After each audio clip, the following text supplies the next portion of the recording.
SD film প্রোডাকশনের director Bappa মালাকারের উদ্যোগে মহালয়ার শুটিং হয়ে গেল দমদমের এক স্টুডিওতে। নতুন আঙ্গিকে মহালয়া করেছেন তারা। আজ পর্যন্ত যতটা জানা যায় তাতে এই বিষয়ের পর মহালয়া হয়নি। বিপত্তারিণীকে লক্ষ্য রেখে এই মহালয়া দেখানো হচ্ছে নতুন আঙ্গিকে। প্রথম দিনের শুটিংয়ে উপস্থিত ছিলেন গ্ল্যামার গ্লো ফ্যাশনের ফাউন্ডার মৌসুমী বর্ধন, ছিলেন সঙ্গীত শিল্পী সোমা ব্যানার্জি, শিবের চরিত্রে অভিনয় করেছেন জয় ব্যানার্জি ও দুর্গার চরিত্রে অভিনয় করেছেন পামেলা পাল দাস। রূপসী বাংলায় 6টা থেকে 6:30টায় দেখা যাবে এই মহালয়া। দমদম থেকে সন্তু চ্যাটার্জি রিপোর্ট, সংবাদ এই সময়।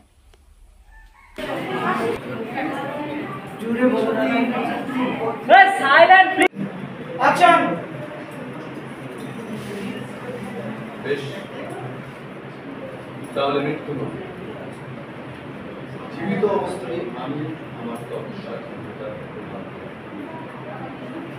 এবার থেকে তোমার যখন এখানে আসতে। এটা এসডি ফিল্ম প্রোডাকশন আর গ্ল্যামার গ্লো ফ্যাশন ব্যানারে করছি। আর ডিরেকশন একদম তাই। আর ডিরেকশন দিচ্ছে মৌসুমী আর আমাদের বাপ্পা মালাকার, জয়েন্ট ডিরেকশন। এটা আমার কাছে কোনো কষ্টের কাজ নয় অভিনয় করাটা। আমি 2টো সিরিয়াল করছি, আমি রীতিমতো ছুটি নিয়ে এসেছি। আর এসে এত উৎসাহী লোকজনদের সাথে কাজ করে আমার খুব ভালো লাগছে। আমি এদের এনার্জি থেকেই আমি এনার্জি পাচ্ছি। আমি খুব একটা মাইথোলজি করি না, তার প্রচুর কারণ আছে কিন্তু এইটা আমি করছি তার কারণ হচ্ছে এদের এনার্জির জন্য। আনপ্যারালাল আমি এসে দেখলাম, আনপ্যারালাল এনার্জি পুজো থেকে নিয়ে একদম বয়স্ক অবধি সবাই এটায় পার্টিসিপেট করছে, স্বেচ্ছায় পার্টিসিপেট করছে, অসম্ভব অধ্যাবসায় নিয়ে পার্টিসিপেট করছে, কোনো রকম কোনো ভুল ত্রুটি রাখার চেষ্টা করছে না। এখানে মানে আমি এতগুলো সিরিয়াল করেছি, কিন্তু এই যে বাচ্চাদের যে একটা এনার্জি আছে, পিওর একটা এনার্জি, এইটা কিন্তু এখানে এসে ফিল করছি, ভালো লাগছে। না, স্ক্রিপ্ট অ্যাকচুয়ালি লিখেছেন যিনি, উনি হলেন আরেকজন লেডি একজন। তো 1 ঘন্টার স্লট নিতে গেলে অনেকটা ব্যাপার থাকে।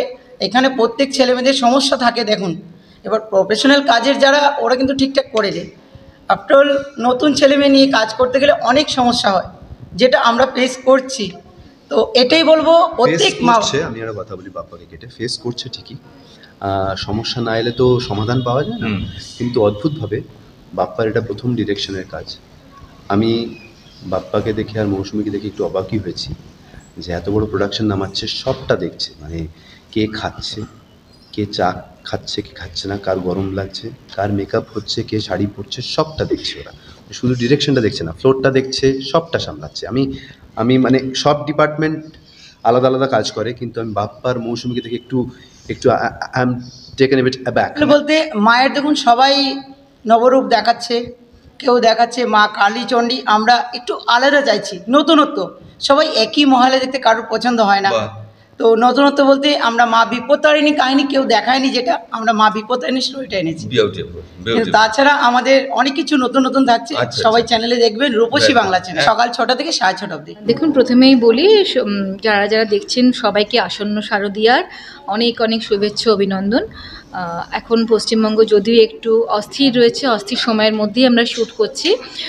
এবং এবছর আমরা স্বাধীনতা দিবস পালন করে নিয়ে আমরা নানা রকম সোশ্যাল জাস্টিসের জন্য নিজেদেরকে আমরা ব্যাপৃত রেখেছিলাম।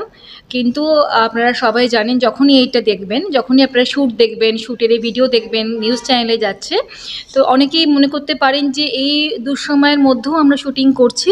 কিন্তু একটা প্রোডাকশনস মানে তো অনেকগুলো মানুষের রুজি রোজগার। আমাদের স্টুডিও বুক করা ছিল, বাচ্চা ছোট দুর্গারা, তারা সব বাইরে থেকে এসেছেন, জেলা শহর থেকে এসেছেন।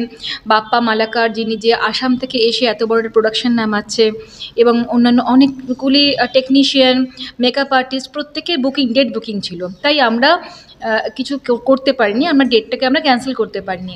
তাই আমাদেরকে কেউ ভুল বুঝবেন না। কোনো শিল্পীর কাছেই একটা স্বপ্ন হচ্ছে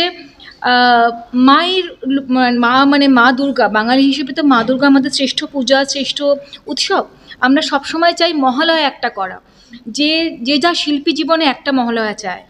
তো এবারে মনে হয় মা দুর্গা কোনোভাবে আমার উপর প্রসন্ন হয়েছেন, আশীর্বাদ দিয়েছেন যে এবারে রূপসী বাংলা চ্যানেলে বাপ্পা মালাকার, মৌসুমী বর্ধন দুজনের সহযোগিতায়, দুজনের আন্তরিকতায় সব কিছু মিলে এত সুন্দর একটি প্রোগ্রাম এসছে। রিসেন্টলি আমার নিজের বিউটি প্যাজেন্টের অনেক উইনাররা এখানে এসেছে, ছোট ছোট মায়েরা, ছোট ছোট মেয়েরা, মুখ দিয়ে মাই বেরিয়ে আসছে। আজকে সবাই এত সুন্দর দুর্গার ইয়েতে মানে বেশি এসেছেন যে সবাইকে দেখে মনে হচ্ছে একটি ছোট্ট দুর্গা। বিশেষ করে আজকে যেখানে আমরা নারী শক্তির আবাহন করছি, রাত জেগে আমরা সবাই মিছিলে হাঁটছি, সেখানে মনে হয় এরকম একটা দিন আমাদের কোথাও না কোথাও নারী শক্তিকে উদযাপন করতে শেখায়। কথা হলো গ্ল্যামার গ্লো ফ্যাশনের সঙ্গে এসডি ফিল্ম প্রোডাকশনের কোনো কানেকশন ছিল না, কিন্তু বাপ্পা মালাকারের সঙ্গে মৌসুমী বর্ধনের কানেকশন ছিল। এবার এসডি ফিল্ম প্রোডাকশন যখন এর আগেও মহালয়া করেছে, এটা ওর প্রথম কাজ নয়। ও প্রথম কাজ এটাকে কনসিডার করছে, সেটা ওর ব্যাপার। কিন্তু আমি ওর আগের কাজও দেখেছি, ও আগেও সোনার বাংলাতে কাজ করেছে। ও যেহেতু আসামের ছেলে, আসামে অনেক কাজ করেছে। এবার কলকাতায় কাজ করছে, কলকাতায় এটা ওর প্রথম মহালয়া। সেখানে আমি ওকে যতটা আমার দ্বারা সম্ভব আমি সেটা সাপোর্ট করছি। কিন্তু শুধু একমাত্র আমি সাপোর্ট করছি না, এখানে প্রত্যেকটা মেকআপ আর্টিস্ট থেকে শুরু করে প্রত্যেকটা মডেল, পামেলা পালদাস, জয় ব্যানার্জি, এই প্রত্যেকটা মানুষ বড় বড় কিছু মাথা আছে যারা এক জায়গায় এসে একটা জিনিসকে প্রপারলি আমরা ক্রিয়েট করছি। আজকে সকাল থেকে অনেক ঝড়ঝাল গেছে, অনেক মেকআপের এই প্রবলেম ওই প্রবলেম, যেটা বললো জয়দা যে সব কিছু ফ্লোর দেখতে গেলে অনেক রকমের মিসআন্ডারস্ট্যান্ডিংও হয়, কিন্তু এখানে থাকা প্রত্যেকটা মানুষ সেটাকে কনসিডার করেছে, অ্যাডজাস্ট করেছে। তো সেটা আমাদের কাছে সবচেয়ে বড় পাওনা। আর আশা করছি যেটা আমরা করতে চাইছি, যেটা মানুষকে দেখাতে চাইছি, সেটা না ব্লকবাস্টার হয়। এবং রূপসী বাংলায় 6টা থেকে 6:30 সবাই চোখ রাখবেন এবং জানাবেন, আপনাদের ভালোবাসা দেবেন যে অ্যাকচুয়ালি আমরা যে খাটনিটা খাটছি সেটা যেন সার্থক হয়। একটা প্রোগ্রাম হচ্ছে যেটা মহালয়ার দিন দেখানো হবে। মহালয়া সবাই করে, তো সেই মহালয়ার দিন সেই মহালয়াটা করবে অন্য অল্প ইয়েতে করবে, মানে 30 মিনিটে করছে। তো আমার খুব ভালো লাগছে, মৌসুমীর এটা প্রথম ফিল্ম ওরিয়েন্টে ওয়ার্ক, এবং বাপ্পাকে পেয়েছে ভাই হিসাবে। আর আমি গর্ববোধ করছি আমার মেয়ে হিসাবে, কারণ ও একটা বড় কাজ করেও আবার এরকম একটা বড় কাজ করতে এসছে, আবার রিসেন্ট আবার একটা বড় কাজ করবে। আমি জানি, যতটুকু জানি, তো এই পরপর ও কাজ আছে। তো এই যে মুভমেন্ট, আর সবাই আমি শুনছি ও প্রচণ্ড হাসি মুখে থাকে, তো এগুলোতে আমার গর্ববোধ হবেই। মানে প্রত্যেকে চাইবে একটা জেনারেশন যখন চলে যায় আরেকটা জেনারেশন তৈরি করা। আমি দেখলাম আমার মেয়ে মোটামুটি পরবর্তী জেনারেশন টেনে নেওয়ার মতন ক্ষমতা রাখে, এটাই আমার ব্যাপার। আর মহালয়াটা ভালো হোক, এবং দুর্গাওকে ভালো পেয়েছি, তারপর মানে আমাদের শিবকেও ভালো পেয়েছি। তো সবাই মোটামুটি ভালো করছে বাচ্চাদের মিলে, খুব ভালো লাগলো। তো এই হচ্ছে ব্যাপার। আজকে আমি মেন ক্যারেক্টার মহাদেবকে সাজিয়েছি, আমি সাগরিকা সরকার। তো আমি মানে দাদাকে সাজিয়েছি, তো মেন মহাদেবের ক্যারেক্টারে। আর তাছাড়া আমি লক্ষ্মীকে সাজিয়েছি, তাছাড়া নারদের যে ক্যারেক্টারটা রয়েছে সেখানে আমি দিয়েছি। বাকি অন্যান্য কিছু ছোটোখাটো যা ক্যারেক্টারে হেয়ারেও কাজ করেছি।